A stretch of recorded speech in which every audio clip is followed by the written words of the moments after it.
Dans notre dernière vidéo, nous avons vu que les levures utilisent deux stratégies pour produire de l'énergie à partir du glucose, la fermentation sans oxygène et la respiration avec oxygène. Mais ces deux voies ont un point de départ commun, une première étape essentielle. La glycolyse. Pour comprendre ce qui se passe, des scientifiques ont marqué du glucose avec un atome radioactif, le C14. En suivant ce glucose, ils ont pu observer sa transformation à l'intérieur de la cellule. Que ce soit en présence ou en absence d'oxygène, le glucose entre d'abord dans l'hyaloplasme de la cellule. La première transformation du glucose se produit toujours dans l'hyaloplasme et mène à la formation d'une molécule appelée pyruvate. C'est cette première série de réactions que l'on nomme la glycolyse. La glycolyse est un processus en plusieurs étapes.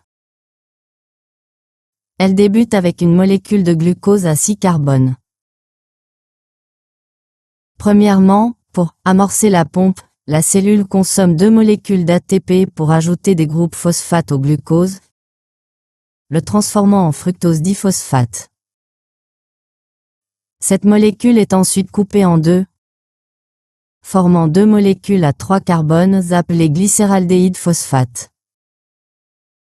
Chacune de ces molécules subit ensuite une série de transformations. Au cours de ce processus, des électrons et des protons sont capturés par le NAD+, le réduisant en NADH, H+, une molécule riche en énergie. Enfin, la glycolyse produit 4 molécules d'ATP et 2 molécules d'acide pyruvique, chacune à 3 carbones. Ainsi, la glycolyse transforme une molécule de glucose en 2 molécules d'acide pyruvique, produisant au passage un peu d'énergie sous forme d'ATP et des coenzymes réduits. C'est la première étape, et elle se déroule dans l'hyaloplasme de la cellule, que l'oxygène soit présent ou non.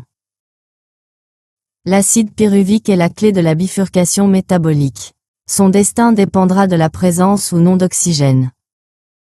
S'il y a de l'oxygène, il entrera dans les mitochondries pour la respiration cellulaire.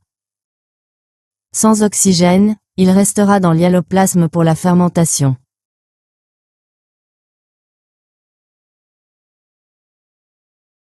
À suivre, la destinée de l'acide pyruvique durant la respiration cellulaire et la fermentation.